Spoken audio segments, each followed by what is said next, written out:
ಗದಗದ K H Patil ವೈದ್ಯಕೀಯ ವಿಜ್ಞಾನಗಳ ಸಂಸ್ಥೆಯಲ್ಲಿ ಹೃದಯ ಮಹಾಪಧಮನಿ ಕವಾಟ ಕಸಿ ಶಸ್ತ್ರಚಿಕಿತ್ಸೆ ಯಶಸ್ವಿಯಾಗಿ ನಿರ್ವಹಿಸಲಾಗಿದೆ ಎಂದು ಸಚಿವ ಎಚ್ಕೆ ಪಾಟೀಲ್ ಗದಗದಲ್ಲಿ ಇಂದು ಹೇಳಿದ್ದಾರೆ.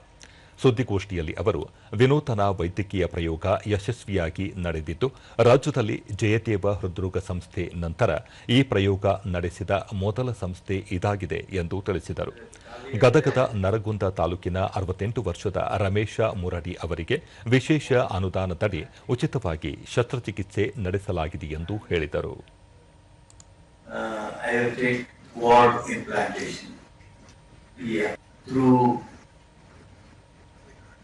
Leg artery without open heart surgery, without opening the heart,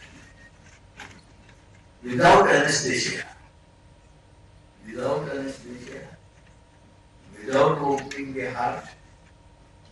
The valve is pushed and placed in a place where it should be, without these two very major procedures of opening the heart and giving anesthesia.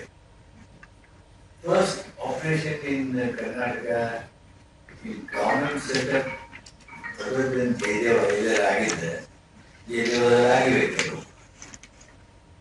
ಮತ್ತೆ ಸರ್ಕಾರಿ ಆಸ್ಪತ್ರೆಯೊಳಗೆ ಈ ಎತ್ತರದ ನೈಪುಣ್ಯತೆಯ ಶ್ರೇಷ್ಠತೆಯ procedure ನಮ್ಮ Gadag KH Patil institute of medical ಸೈನ್ಸ್ನಲ್ಲಿ ಆಗಿದೆ.